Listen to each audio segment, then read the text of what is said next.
Oh, Lindor's back. Yeah. They're paying all that money. You better show up for this game, for these games. Yeah, right. The MLB Gambling Podcast on the Sports Gambling Podcast Network is brought to you by Monday Fantasy. Sign up with the promo code MLB SGPN to go up to $1,000 bonus cash. We're also brought to you by Rhythm. Get your 7-day free trial today by going to sportsgambling.com/RATHMM. And welcome, everybody, to the MLB Gambling Podcast here on the Sports Gambling Podcast Network, the final regular season day episode of the MLB Gambling Podcast for 2024. A reminder, though, or I should say for the 2024 season. A point is, though, it is currently Sunday night, September 29th, roughly 8 p.m. Eastern Time. I'm your host, Scott Reichel, once again joined by Lonte Smith, and together we have two games to break down because there are two games that have yet to be played yet, which kind of are, how do I put this, important for the sake of the playoffs, because we have a doubleheader between the Mets and the Braves. Games that were supposed to happen earlier this week, but there was basically a hurricane, so they had to cancel a couple games. We are back for a 1 p.m. start time and roughly a 4:30 p.m. Eastern start time. And there are a lot at stake, a lot of overall teams that still can make or miss the playoffs. You have three. So I'll talk about those in a second. But Lonte, first things first, how was your final MLB Sunday? Did you care, or were you solely watching football today? Just strictly football today, man. Lots in the air still with the MLB, so didn't want to put any effort into that. But I'm looking forward to the postseason, man. We got some matchups already locked in, so looking forward to getting this Monday over with so we can get on to the postseason. Yeah, so first things first, do you want to actually explain why this episode's happening roughly 3 hours after the normal time? The reason is I made the executive decision, one, because the football games were competitive. Two, the more important reason was the fact that a lot of the seeding stuff might have actually depended on the Sunday games. So we decided to wait for those games to end because there was no point in talking about these games without knowing exactly what each team needed. And that's why we decided to wait it out. So point is, now we are here late, but we got all the Sunday games that ended. So now we know exactly what these teams need. To give you the updated actual, I'd say, requirements for each team to make the playoffs, 3 teams can still make or miss. You have the Braves, the Mets, and the Diamondbacks. Diamondbacks stayed alive after beating the Padres finally in the game on Sunday. Point is, though, for the games, the update here is pretty simple. If the Mets and or the Braves win one of these two games, they are in the playoffs. The only way Arizona can make the playoffs is if either the Mets or the Braves sweep the doubleheader. So there is a chance, actually not even a chance, whichever team wins the first game really is playing for nothing in the second game besides, I guess, wild card seeding. But they are in, so keep that in mind. So you can definitely do a potential zigzag theory, bet the teams to split, both teams get in, and the Diamondbacks are going home with the, I'd say, requirement of crying because they choked away a massive lead in the last couple weeks. So I'm going to ask you to start off with, these games are back-to-back. I'm assuming we're in agreement they will not break open the champagne in between game 1 and 2, correct? They might. They might, but who knows? Might. Yeah, who knows? I think it's just dependent upon, I think everything is dependent upon the first game. And I think you were talking off air, and it was like, do they have a handshake kind of agreement? Like, hey, we can both get in and leave Arizona out. So why? They're also in the same division, though, so they're required to hate each other. So there is a factor of playing spoiler.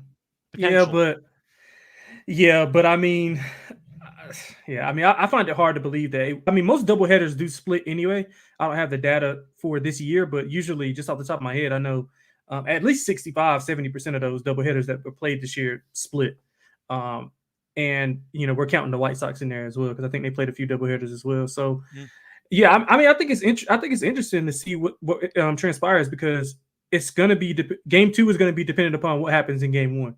So, we don't have a ton of pitchers announced, or we don't know what each team is going to do, simply because the first game is literally going to dictate how the loser play or the winner plays in the next game. So it's tough, man. It's really tough. If you can bet Braves win game 1 or 2, and then Mets win game, if you can just bet a split, I think that's probably the best way to go, because I think it ends up splitting anyway and benefits both teams. They both can drink champagne together. They definitely can. Point is, though, it's a very weird scenario because, one, the season was supposed to end on Sunday, and that did not happen. So now we have 2 games here. Plus, you have 2 games that actually are involving teams that are both still fighting for a playoff spot. Usually you get a couple games in there where it's like one team cares, the other team doesn't. And it's like, fine, I guess we got to drag this team out for no reason to play a couple games. Not so much in this case. So should be a pretty interesting pair of games. So we'll see what happens. But if you do want some early Monday entertainment, there are 2 baseball games for you to watch with playoff implications. But point is, Arizona, on the outside looking in, they need one of these 2 teams, doesn't matter which one, to sweep the doubleheader. That's the only way they get in. So keep that in mind. Anyway, before we get into the actual breakdown for Game 1, we do want to remind you once again that we do have a couple of we have a brand new show, actually, on the network, and it's called the Get to the Points Pod. So Doug Stanhope, Brandon Walsh, and Sean Green host the newest podcast on SGPN. Every Thursday before the game, Doug, Brandon, and Sean will get together and share their favorite plays. A reminder that Doug and Brandon are professional comedians that were on the Howard Stern Show, on the Joe Rogan podcast, and Comedy Central. So wherever you do get your podcast. So anyway, time to get into the actual games here. Now, we are going to make it up to some of you because we only have 2 games in this episode, and there are some question marks with the Mets pitchers. So in addition to going through the thoughts with the actual bets for the side in total, we are going to do a DFS lineup for Game 1. So we're going to throw that in as well. So keep that in mind. If you're a DFS player, Lonte and I will break down our thoughts for the showdown lineup for Game 1. Anyway, Lonte, anything else you want to talk about for Sunday's games, or should we just dive into the 2 games at hand? No, we can get right into it. Cool. So starting off with Game 1. Said before, the Braves have their pitchers announced already. The Mets, not so much. But right before we went live, we ended up trying to deduce who might be pitching for Game 1 and Game 2. It's going to be Severino. Severino's getting one of these games, and McGill is probably getting the second game. Now, based on the fact the Mets have 2 chances to win 1 game to make the playoffs, I'm assuming Severino will get Game 1. Is that a fair guess? That's fair, yeah. Okay. So we'll assume it's Severino pitching in Game 1. Could be McGill. Looking at the Braves, you are expecting Schwellenbach to be on the mound for this one. And because of that, the Braves are favored. Braves are about minus 150, minus 160. For the total, you have around 8.5. See a couple 9.5s, though, so I see a line differential. Take advantage of the lack of pitching knowledge. You can potentially get a middle there if the game ends up landing 9. Mets on the money line, though, is around plus 140. So, Lonte, I'm going to ask you, because the Mets were really bad against the Brewers the first couple days. Like the Diamondbacks, they won on Sunday to keep themselves afloat, basically. The Braves over the weekend, though, were pretty good against the Royals. So I'm going to ask you, based on the home field and based on the pitching matchup here, Schwellenbach, though, very young, hasn't really appeared in postseason play before. I'm going to count this as postseason play because it basically is. Severino has, maybe not as a starter, but as a reliever with the Yankees for a bit. Do want to ask you, who do you think has the edge here? Should the Braves be about minus 155? I think it's about right. Like 150, 155 is probably a fair price. I think just being at home, if they had, like, the past month, I think the Braves offense has really kind of got going, but the Mets offense has played really well. Like, if you just bigger sample size for the whole season, they played well on the road. So initially I was going to lean to the over, but just the type of game that we're going to see in Game 1, a lot of not so many chances being taken, like not a lot of risk being involved. I think we see a low scoring game. Schwellenbach has been okay. He was fairly dominant in the past few months, but he kind of came back down to earth later in August and September. But I mean, Severino's kind of hit or miss if it is him. I think Atlanta kind of can get going here. Just they're better offensively right now than they have been probably in any part of the season. To be honest, I mean they're scoring, they're hitting the ball. They got guys stepping up. I like what Soler's been doing. So I'm gonna go with the Braves here. I think they can score just enough runs. I'm thinking we see like a 4-3, 3-2 type of game. Yeah, so that's going to take me my favorite play in the game. I like the under. I think 9.5 is an insane number for 2 teams that are in basically must-win territory. Now, the counterpoint is it's not really must-win territory. If one team goes down early, they'll bring in some scrub out of the bullpen who'll eat up 4 innings, and then that'll be the way they salvage their guys for Game 2. But the Braves have Sale, who's listed for Game 2. You definitely don't want to use him unless you have to, because then he's not going to be able to pitch in the actual playoffs. So the Braves might fully empty the bullpen for game 1. And if they lose, tell Sale you're going 7 innings. Because their season's over anyway. So you have to go 7 innings no matter what. So I think that you're looking at the Braves probably emptying out the bullpen. The Mets, I don't know what they're going to do because Severino and McGill are not great. Like, you don't have Manaea going. You don't have Quintana going. You're not using your usual studs who've been really good for the last couple of months. So the Mets are in a really tough spot here with the actual pitching. The Braves, I feel like, have a pretty solid game plan. Use Schwellenbach, assuming for game 1. If he goes poorly or if he's struggling, you pull him. You basically empty out the bullpen, and you put all your stock in Sale against a Mets team that has nothing to play for in game 2 to try to make the playoffs. Is that a fair guess of what they're going to do? That's logical. That's as logical as it's going to get. So with that being the case, give me Schwellenbach under outs in game 1. Because if he struggles, they'll pull him immediately. If he's good, they might pull him anyway to try to, once again, keep the actual, save intact and trying to not, I'd say, force Schwellenbach to get into trouble and to get themselves out of it, especially with this bullpen, which has been a mess recently. I am wondering if Schwellenbach is going to go more than 5 innings. If he's going very well, I doubt it. He probably will, but they might treat it like a playoff game and tell him, listen, you're going through the order maybe 1.5, 2 times. You're not seeing these guys 3 times. You're done, and we're pulling you. When do they play? When do each team play? Like, is it Wednesday or Thursday? I have to pull that up because I think it might vary because you can still get the 2 or the 3 for the wild card spot. So I'm not sure if that's going to be the same day or not. But the point of Schwellenbach's in the biggest game of his entire career. The Braves know this. I think they might try to baby him a bit if things get a little bit dicey at times. So I don't mind the under and outs for Schwellenbach, but I like the under in this game. It's a must-win game for both teams. I don't think either team wants to go into game 2 with the shot of being eliminated. I think both teams want to win game 1. Give me the under 9.5. Give me some type of 2-3, 4-3 type game. I think you're looking at that being the script. So for this matchup, I think Atlanta is my pick to win it. But I like the under more than anything else. And I think for the sake of value, the Mets plus 1.5's minus 140. The Braves are the home team. They're not going to bat in the 9th inning if they're winning. I see a 1-run game. Give me the Mets plus 1.5 in game 1, and I'm going to go with the under 9.5 in that game as well. You?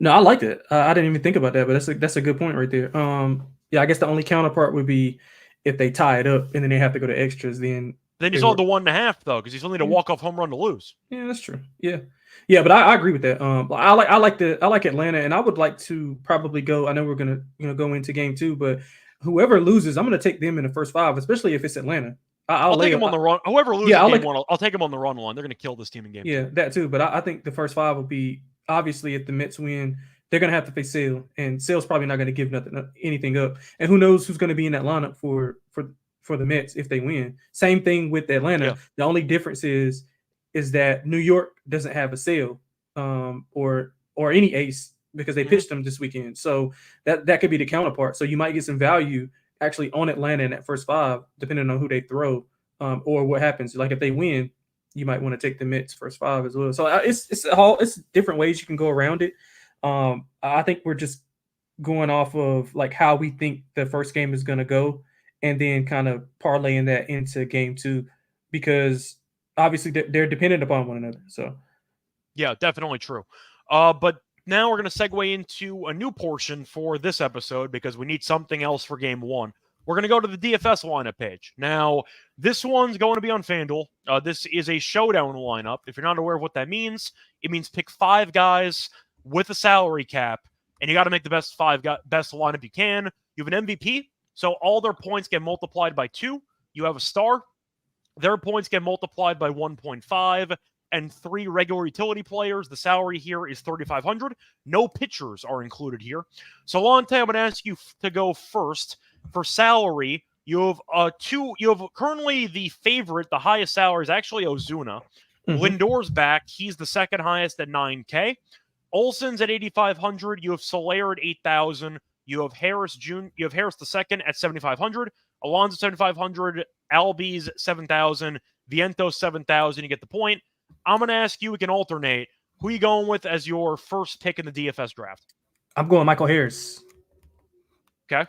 Yeah, I What's love the Michael. reason behind I love the way he's been playing as of late, both in the field and at the plate. He's going to have good splits, batting lift. I mean, he hits righties really well. He's hit well, like period, against the Mets. So I like Michael Harris to kind of stand out and have a bigger game. I like his price more importantly. I think you get a lot of value. He's going to bet. I think he's. I don't know if he's. Is he back leading off? That part I'm not sure about. I'm sure it might depend once again if the Mets go lefty righty, but I believe McGill and Severino are both righties. Yeah, they're both righties. Yeah, so either way, I think he's gonna have that was part of my handicap. He's gonna be facing a right-hand pitcher regardless, unless the Mets hit us with a shocker. But yeah, I like Michael Harris. I like the value. I just think that he's the way he's been playing as of late. I think that's extreme value. So I'll give me Michael Harris. Yeah, so for me, just looking at the guys who've done well lately, by the way, I looked up Schwellenbach's numbers against the Mets. They are really, really good. 2 starts against the Mets, 14 innings, a .64 ERA. Mm-hmm. So I might be focusing more on Braves guys. Now, you have to include at least one player from both teams. Yep. So we are going to have to pick a Met at some point. But I think for this one, Ozuna's the highest salary. That feels pretty chalky to me. I think I'm actually going to do something a bit bold here because once again, I don't know if it's that bold, actually. I think I'll save it. Give me Matt Olson. I'll go with him. We said before it's going to be a righty on the mound. Olson, we know, has a lot of overall firepower, has 98 RBIs, maybe gets to 100 in this game. 1 home run away from 30, if you care about milestone stuff. But I think you're looking at Olson, who is the defending home run champion, not this year, but he did last year. So if you want to go for upside, guys that can definitely go long and maybe win you at least the minimum by themselves, I think Olson's worth an option. He has 19 home runs against righties this season. He's been better on the road, I'll admit it, but against the Mets this season, he does have a .268 batting average with a couple of home runs, has 3 home runs. Give me Olson at I'd say, I'll go with the star spot or the actual MVP spot, because if he ends up hitting a home run with guys on base, you basically min cash guaranteed by himself. Mm-hmm. And I think you kind of need that upside. So give me Olson as my first pick. Now, yeah, I like that. I like Pete Alonso. If we're going to go on the mid side, I think just being able to have a heavy slugger in your lineup is key. I mean, Swellenbach's been good, but one mistake across the plate, I think Alonso can take him deep. Obviously, he has to, I'm hoping somebody's on whenever he's pitching. Whenever he's hitting. So that can be a case you pick up an RBI, or even if he hits a home run. I think Alonso is good for a decent start here, maybe 2 hits, or maybe a double to start off, a RBI double. That's what I'm hoping for. So I like Alonso in a moment. In a big game like this. I was gonna go Lindor, but a little bit pricey. And I know you took Olsen. I would probably look at I'll look at Pete Alonso for the mid side. Okay, and as a reminder, we're trying to stay within the salary cap, so you have to stay below 3,500. Yep. 35,000, I mean. So yep. Olsen's 8,500. I know you have yours in there. So I can reuse guys that you use, but I'm not going to do that. It's a big game. There was one guy that came through in a pretty big game for the Braves a couple years ago. Give me Jorge Soler. Yeah, at 8,000. Now, the argument is there was a righty on the mound, so maybe he might get, I don't want to say pulled at some point, but he has a lot of firepower. We know that he can go yard in big moments, but it's mostly just the maybe clutch angle. And once again, I am trying to pick guys that I think can go yard and can have double-digit performances to carry my lineup. I think Soler's a good option. I think Ozuna will be the most popular option because of his overall form and his overall numbers this season. But Soler's $1,500 cheaper than Ozuna. I think Soler's a good option there. Give me Soler to try to keep the overall budget intact. I'll take Soler at what I think is a good price at 8,000. Yeah. Let's see. What am I going to go with? I'm going to once again. You can reuse guys that I use. But... Yeah. That's boring. No, I'm not going to do that. Yeah. Let's go with Starling Marte. Marte's been doing really well. He's got. I'm just going through his numbers right here. Just in the past 2 weeks, 1, 2, 3, 4, 5, 6. He's got a hit in 6 of 10. Multi hits in 3 of those. Seeing the ball really well. I don't have his splits versus Atlanta, but I would think in the middle. He's in the middle of that lineup. I think he'll be able to go pretty well. So I'm going with him. I'm going with upside guys so I think get on base, steal a base, or two. Anything can happen with those guys who are a little bit more exciting. So I like Marte to kind of get things going here. Okay, so I am going to go with the same, I'd say, premise, but I think I'm going to switch it up a little bit. Now, I will point this guy is 0 for 6 lifetime against Schwellenbach, which is not exactly ideal, but he's been in good form for the Mets lately. He's been great for them all year. Really, nobody on the Mets has good numbers against Schwellenbach, so that kind of cancels out. I'm going to go with Nimmo at around 6,500. I like Nimmo. He's been in good form lately. We know that he can definitely walk, so there is ways to get on base. Walks still count as fantasy points. You have runs scored. That counts as well. But Nimmo's been good. And you're looking at him. He had an RBI in the Sunday game. He had a hit against the Brewers on Friday. Had, once again, a couple of really good games against the Phillies where he had just a monster week. 18.7, 15.7, 3.5, 34.9, and 31.9. So Nimmo in the last couple of weeks has had a couple of monster games, and I think the salary is cheap at 6,500. Give me Nimmo. Yeah, I like that as well. I think this is the last one we have, right? I have two more. I think you have. Do I have two more? I think you have two more. I got Harris, Michael Harris, Alonso, Marte. So yeah, maybe I got two more. Okay. I'm going Travis d'Arnaud. Travis d'Arnaud's had a hit in 5 straight games versus the Mets. If you look at just the past, if you're looking at the past month, he's had a hit in 1, 2, 3, 4 of his last 7. He's at the bottom of the lineup, so they're going to need production there if they don't get enough from the top. And I'm just going off just strictly just value, not trying to take the top guy. So I think d'Arnaud presents a little bit of value there for 6,000. All right. So for mine, I think your Harris pick was good, but we agreed not to do players from that each other took. So you like I'm hoping he's actually starting. There's a chance to use Murphy instead. Yeah, I'm gonna go Albies for this one. I like the fact he's a switch hitter, so he's not going to get pulled. We know that he, of course, is a good contact hitter in general. The average has not been great this season. The issue is not many home runs, so I will point out that is a little bit of an issue. But in the last game against the Mets on the 24th, he did have one hit with an RBI and a run, so he ended up having 9.7 fantasy points. But Albies has been there before. We know he's a good contact hitter. And I think that he can just do enough to get hits with guys on base, maybe a sac fly, maybe a 2-run single. But we know he makes contact, and I do like that for a DFS lineup. Give me Albies as my 4th pick.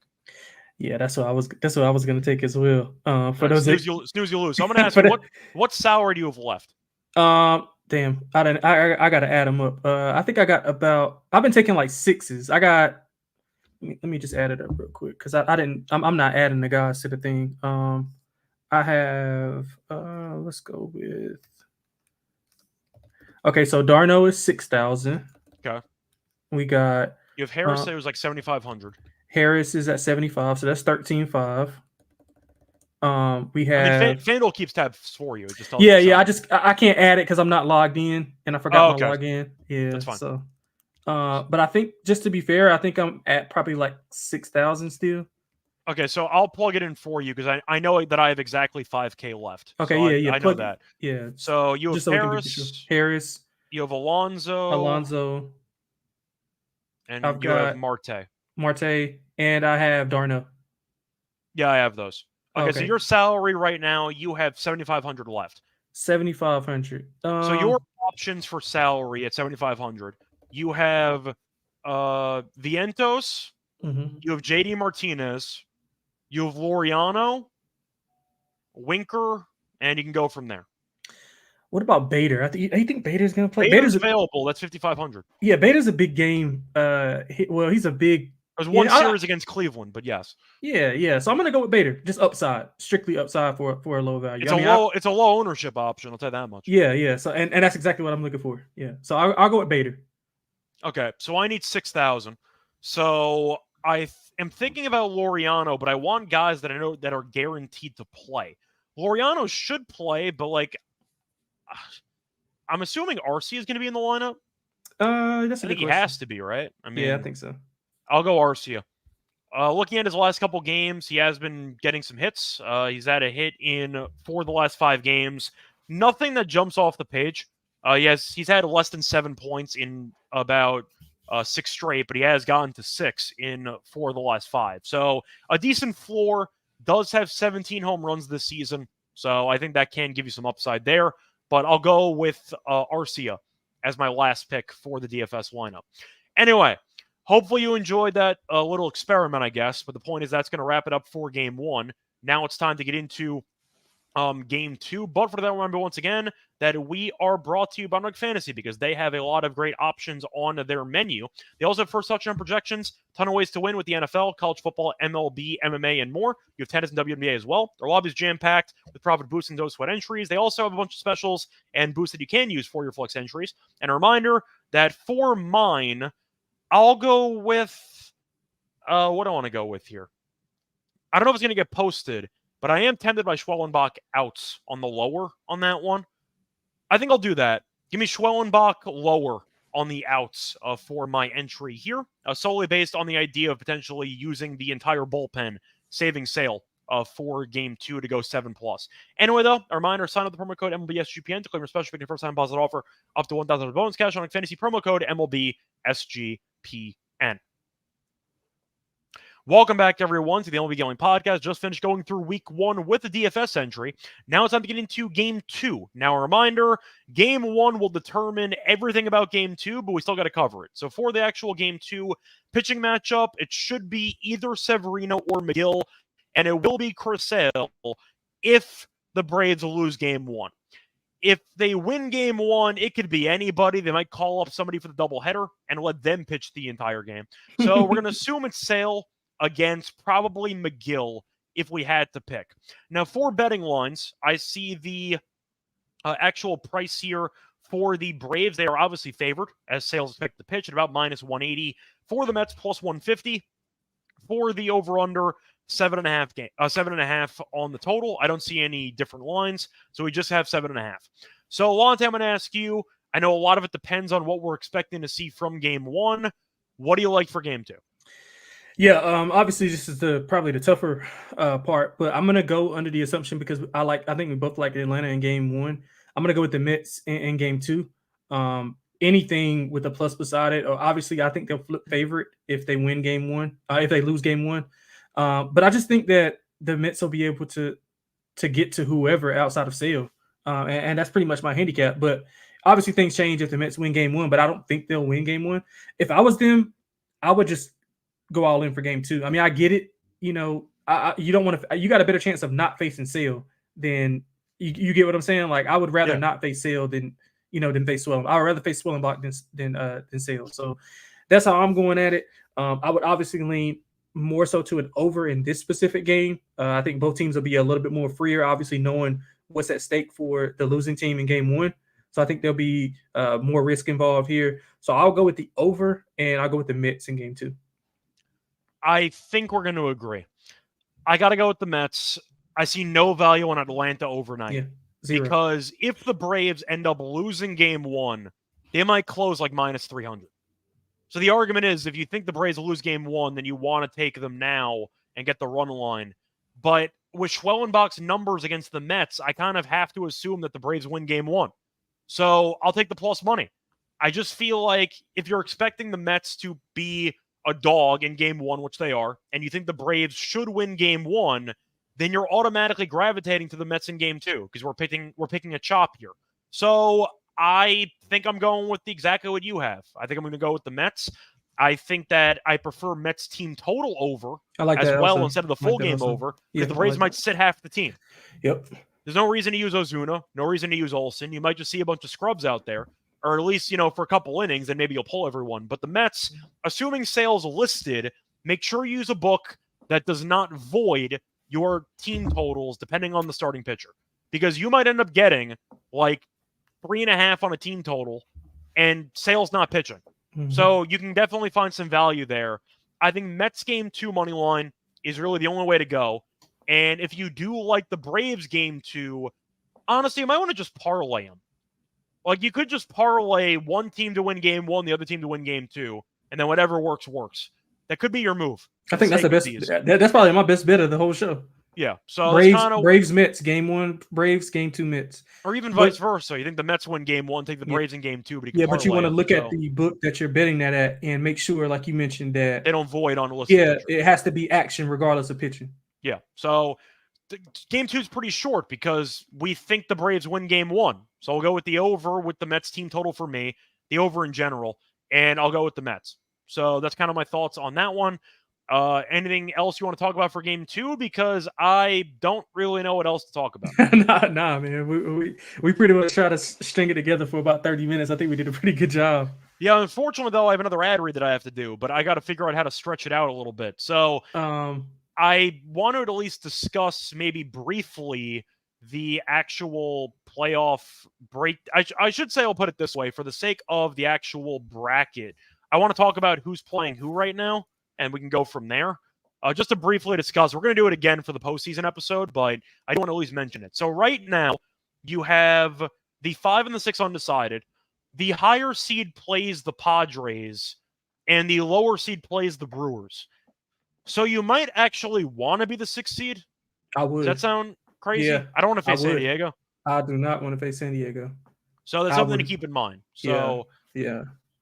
That could be something worth monitoring, but once so again, that would be what happens. But just by our handicap, that would be the Mets facing the Brewers. Right now, yes. I mean, if we're looking at the actual breakdown of the standings, I believe the Braves are ahead. Are the Braves ahead of the Mets right now? Yeah, they should be.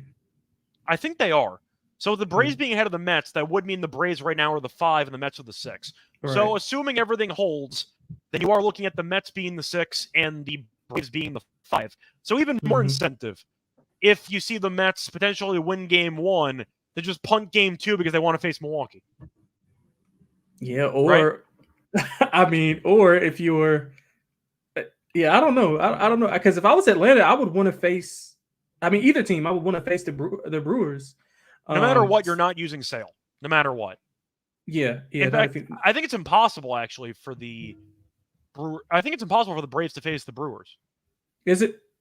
I think so, because if they get swept and they end up getting eliminated, it's over. Yeah, and if they win 1, they win the tiebreaker against the Mets. They can't face. So basically, it's just them. It's pretty much penciled in if they split them versus the Padres. Pretty much, I think the Mets can face either the Brewers or the Padres, because the Braves can only face the Brewers. That's my understanding. Right. Yeah. Yeah. Well, I guess they can throw that dream out. Honestly, you know what? I mean, as crazy as it sounds. Actually, no, I take it back. The Braves can only face the Padres. That's yeah. The Braves can only face the Padres. The Mets can face the Padres or the Brewers. Yeah, right. I got you. Yeah, the crazy as it sounds, the way Atlanta's offense has been looking, they might be okay in the against anybody. I mean, so you're going to throw Sale, Lopez, and Swellenbach, right? No matter what, the Braves do not want to use Sale. No. I'm just saying. I'm just saying. In a series. I agree with you. I'm just saying, because if Sale does pitch in this game, in game 2, because they lose game 1, he's out for the first 2-3 games. Basically, he's out for 2 games. Yeah. So my thing is, you're gonna go Sale, Lopez, Swellenbach, right? Obviously, Swellenbach will have to be on the back end because he's pitching game 1. Unless you give him some combo and you give him 3 innings and you piece together something. Yeah. So, and then you go. Well, my thing is, do they go with Fried? I think you probably have to. Do you go with Fried before you go with Swellenbach? If I had to guess, yes, but it depends how long he goes in game 1. It depends how long he goes in game 1. Yeah, that's fair. Yeah, because you got to factor in the short notice part. Yeah, that's true. Because and then the Padres will go. Obviously, I got to imagine Cease is 1. Yeah, so they'll go Cease. What, Musgrave? I would go King. Yeah. I mean, I think King's been their second. Been probably the most consistent pitcher all year. Yeah, so I'd go him. I think what. Yeah, you're right. The interesting conversation is Musgrove or Darvish. That's your interesting conversation. Yeah, I would go Darvish. Okay. I think I would go Musgrove, but I'm not sure. Yeah, because Musgrove's not going to give you a lot of length. I mean, Darvish can at least eat up some innings. I don't think Musgrove's going to eat up any innings. That's true too. But once again, the Padres have a bunch of options. Yeah, they do. But I mean, honestly, I'm going to look at Atlanta depending upon what that price is, because they're going to be a dog, right, to San Diego. Yeah, they should be a dog. San Diego's going to be the home team no matter what. So yeah, no, I don't think they should be favored regardless. I mean, I don't think Atlanta. I'm saying San Diego's going to be because they're the home teams. They're guaranteed to be the favorite in the series. Yeah, so Yeah, I might look at Atlanta. I might. Okay. I We've seen them make runs before. Yeah, I mean, just think about it. Like the past month or so, the offense has been really good. Yeah. Really good, and they're like peaking at the right time. I mean, San Diego has been obviously good as well, but I think they might. Yeah, Atlanta might be sneaky. It might be a sneaky pick for me, depending on what the price is. I mean, we've seen San Diego have some implosions in the past before, so them losing a first-round series wouldn't be shocking. Yeah, man, but the way Machado and Tatis are playing, my goodness. Well, Tatis being healthy is massive because that's Yeah. going to give them the boost they needed in the lineup. They just need Cease to be good Cease and not bad Cease, because he has. And shout out to Arise, by the way, who won the batting title again. Yeah, but he has moments where he can get, and Atlanta's not going to do anything. They're going to be plate discipline. Yeah, it's gonna be interesting, man. That's gonna be interesting. It's a very fun series. Yeah. Honestly, no matter who San Diego plays, the fun series. Yeah, I agree. That's a good series no matter what. But point is, we're gonna go with the Mets to win Game 2 and the Braves to win Game 1. So keep that in mind. Anyway, I think I stalled long enough. We're brought to you by BetUS. BetUS has been a proud sports book that's been in business for more than 30 years. Easily deposit using crypto and get lightning fast payouts. Subscribe to SGPN and get yourself another great book by signing up BetUS. Use our link to sign up and get a 125% deposit bonus on your first 2 deposits. Go to sportsgamblingbox.com/BetUS. That's sportsgamblingbox.com/BetUS. Promo code SGPN. Then we'll send you BetUS, America's favorite sports book. We're also brought to you by Rhythm. A reminder, if you do want to try building betting models, Rhythm is the #1 AI-powered sports betting platform. Let's provide bettors of all levels the ability to build custom predictive models in seconds and get predictions for betting on money lines.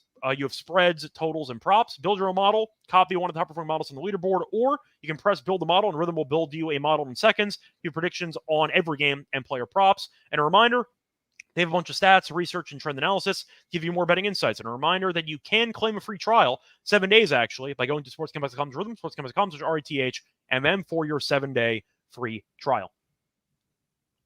Welcome back, everyone, to the MLB Gambling Podcast. Just finished getting into both games for the doubleheader. Now it's time for the lock and dog picks. Lonte, I'm going to ask you to go first. I know it's difficult not knowing exactly the pitching matchup for the Mets on both games. What is your lock and dog for the show? Yeah, I think we're gonna both be in agreement here. I'm gonna go with the under. Well, you know what? You can go full game. I'll go first 5 under. For the lock. For the dog, I'm gonna lay the 1.5 with the home team. I'll lay the 1.5 with the Braves. I think it's gonna be a good spot for them. I don't trust whoever. That's game 1. That's game 1, right? Game one. Yeah, okay, yeah. Okay. I'm going all in on game 1. Yeah, so I'll go -1.5. Do you have a price for that? For game 1, I see the spread for the Braves at +1. I see +143 on Caesars. Yeah, that's fine. Yeah, I see 145 on BetMGM. I see as the best one. Either way, I like it as well. I think that, like for instance, I think that they can get up a few runs, and your theory would be they would pull Swellenbach. Their bullpen's fine. Obviously, don't want to tax them, but they'll be fine. To get a win, and I think they'll kind of park the bus and be fine going through. So give me a 3-1 win for the Braves. Okay.